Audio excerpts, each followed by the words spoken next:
The vision for Woodlawn is very clear.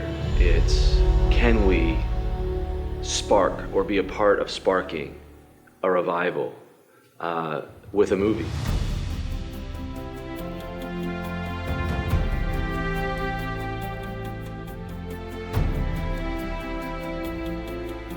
So, first, I'm John Erwin, film director. My brother and I make movies together. My name's Andy Erwin. I'm a filmmaker. Started when my brother and I were kids, and my dad was in the media, and we just always loved to tinker around with cameras and different things like that. And we'd work late nights just playing with equipment at the TV station, and we kind of caught this joy of playing with it as a hobby.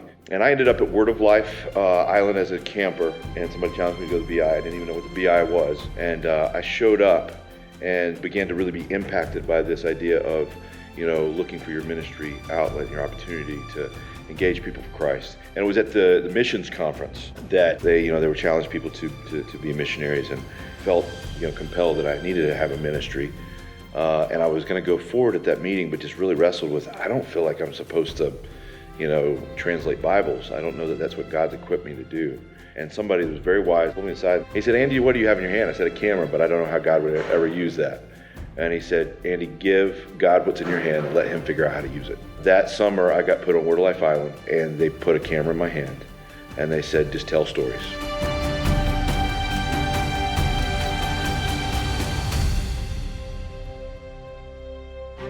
I was 14 years old, I think, and we were doing the video stuff for Word of Life Island, and we made like a 17-minute kind of Knights of the Round Table video that I thought was the best thing ever, the next epic movie. The audience on that particular didn't quite share that sentiment. They didn't really like it.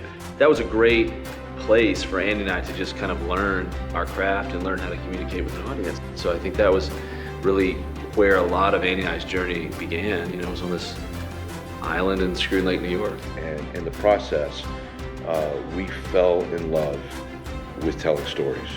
And that led to us coming back home, and we said, could we dream a little bigger, and could we actually make movies?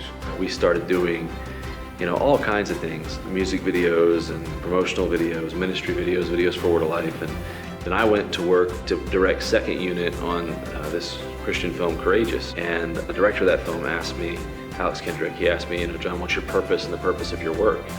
John said, well, to get a paycheck, that's, we're work for hire.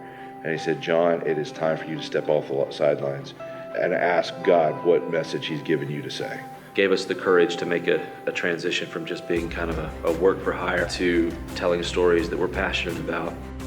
And John came home with a script called October Baby, said, I want to do this movie. I read it, I fell in love with the story, and I said, this is a risky story, but even if it's our last one, let's give it a try. I got a message from a doctor in Australia that was doing his residency at an abortion clinic. Said, I just watched your film, and I just want to let you know I just quit my job. And just the amount of stories of people that found healing and forgiveness in that. So this is powerful. This is what we want to do for the rest of our lives.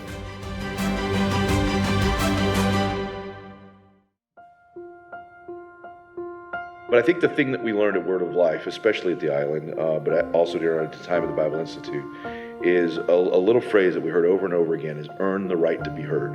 God hasn't called me to be a preacher. He hasn't called me to be a politician. He hasn't called me to change laws. He hasn't called me to be an evangelist. He has called me to be a storyteller. And as we tell stories, if we tell them with quality in a way that's entertaining, then we can earn the right with an audience to be heard and allow our point of view to prick hearts, the point of view of the Bible.